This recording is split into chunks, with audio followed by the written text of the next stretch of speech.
Assalamualaikum dan hai semua. Dalam video kali ini saya nak share berkenaan dengan saham Gadang di Bursa Malaysia.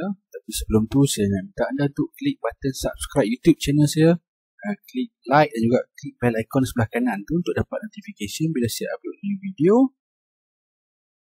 Okey, ini sedikit info mengenai company Gadang Holdings Berhad. Dia buat bisnes dalam engineering and construction.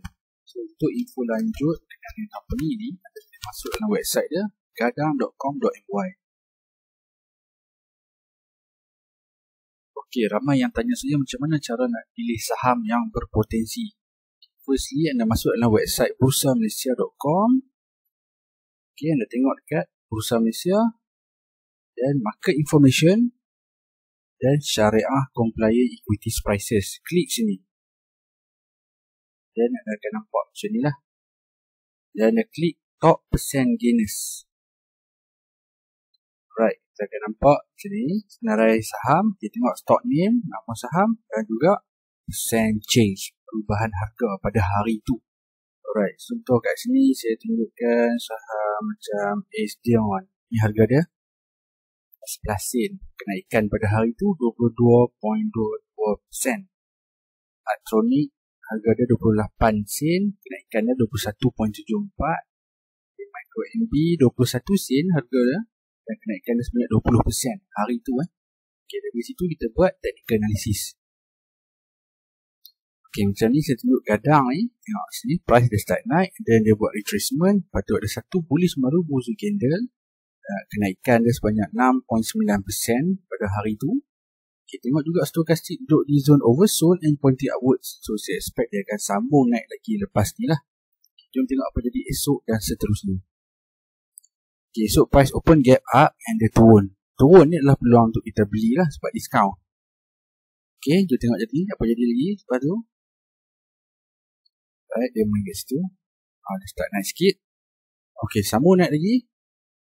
Dan boom, dia hit saya punya target di 0.665 ni. Dan naik lebih daripada tu lah. Alright, kita beli kat bawah ni.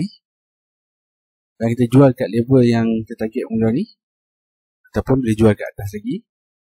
Okay, saham ni dia buat kenaikan sebanyak 10 sehingga 17%. Dan kita buat untung sebanyak RM500 sehingga RM850 dalam masa 5 hari sahaja.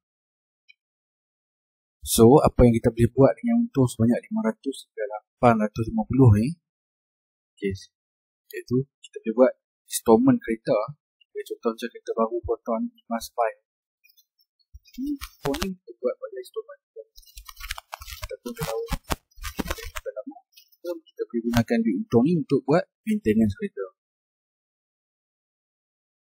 Okay, kepada anda yang nak mencari extra income dengan cara menabur saham, saya dah sediakan video panduan untuk menabur saham di Bursa Malaysia dan global.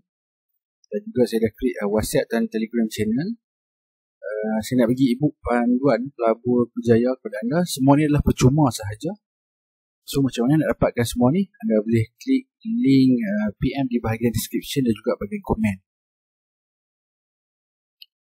Okay, like Facebook, follow Instagram, subscribe YouTube channel saya. Itu saja video kali ini. Kita jumpa lagi dalam video yang seterusnya.